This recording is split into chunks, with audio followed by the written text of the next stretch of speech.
Miss হবে না আপনার পছন্দের টিভি শো। দেখুন জি5 অ্যাপে একদম ফ্রি। পরিষ্কার করে বলো বাবা, কার উপর রেগেছিল প্লিজ বলো। এই যে সুস্থ মানুষটা এরকম হয়ে গেল, এর কারণটা কি প্লিজ বলো। আমি বললে তো তোমরা বিশ্বাস করবে না আমার কথা। উকিল বাবু, আপনি তো ঘরে ছিলেন, সবকিছু দেখেছেন। আপনি বলুন পুরো ঘটনাটা। বাবু কার উপর রেগেছিলেন বাবা, আপনি বলুন। দেখুন, এটা আপনাদের পারিবারিক বিষয়, এর মধ্যে আমার কথা বলাটা কি ঠিক হবে? আরে দয়া করে প্লিজ বলো, যে মানুষটা সকালবেলা সুস্থ ছিল, হেঁটে চলে বেড়াচ্ছিল, আমার সঙ্গে কথা বললো, আমাকে জন্মদিনে উইশ করলো, সে কি করে এরকম অবস্থা কি করে হতে পারে? কার উপর রাগ করে হয়েছে প্লিজ বলো কেউ আমাকে। বাবা শোন, আমি একটা কথা বললে তুমি সহ্য করতে পারবে না, তুমি কষ্ট পাবে বেটা। তবু আমি বাধ্য হয়ে বলছি, তোমার বাবা তোমার উপরে রেখেছিলেন।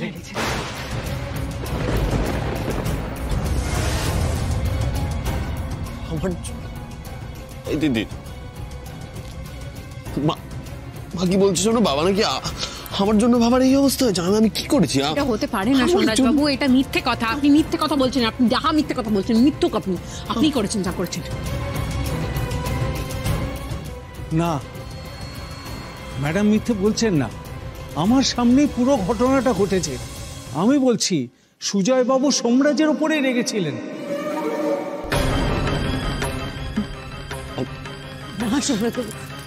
বাবা, ও বাবা, ও বাবা কথা বলো না। আমি কি করেছি? তুমি আমার জন্য কেন এরকম নিজের ক্ষতি করলে বাবা, বলো না। তোর বাবা তো কথা বলতে পারবেন না বেটা, তাই বোধহয় তার ইচ্ছেগুলো তিনি লিখে দিয়ে গেছেন বেটা। দাদা লিখে দিয়ে গেছে? হ্যাঁ রে, হ্যাঁ, স্ট্রোক হওয়ার আগে তার ইচ্ছেগুলো তিনি একটা বিলের মধ্যে লিখে রেখেছেন। শোন, আমার মনে হয় সেই বিলটা পড়লে তুমি বুঝতে পারবে তোমার বাবা কি চেয়েছিলেন। তোমার সব প্রশ্নের উত্তর তুমি পেয়ে যাবে বেটা, তোমার সব প্রশ্নের উত্তর তুমি পেয়ে যাবে। হ্যাঁ, সুজয় বাবু তো উইলটা সকলকে পড়ে শোনানোর জন্যই ডাকতে বলেছিলেন। তারপরে কি যে সব ঘটে গেল।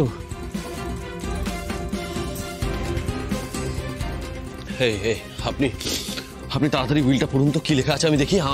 আমি কি এমন করেছি যার জন্য বাবার এই অবস্থা হলো? আপনি তাড়াতাড়ি পড়ুন প্লিজ, তাড়াতাড়ি পড়ুন। আমি জানতে চাই, আমি শুনতে চাই। পড়ুন উইলটা পড়ুন। জ্যেষ্ঠ পুত্র সোমরাজ ব্যানার্জিকে আমার সমস্ত স্থাবর অস্থাবর সম্পত্তি থেকে বঞ্চিত করলাম।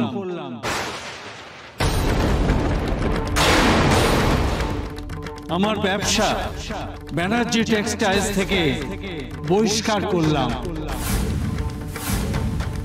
এবং এই ব্যানার্জি বাড়ি থেকেও বহিষ্কার করলাম। জি5 ডাউনলোড করুন আর সব এপিসোড দেখুন একদম ফ্রি।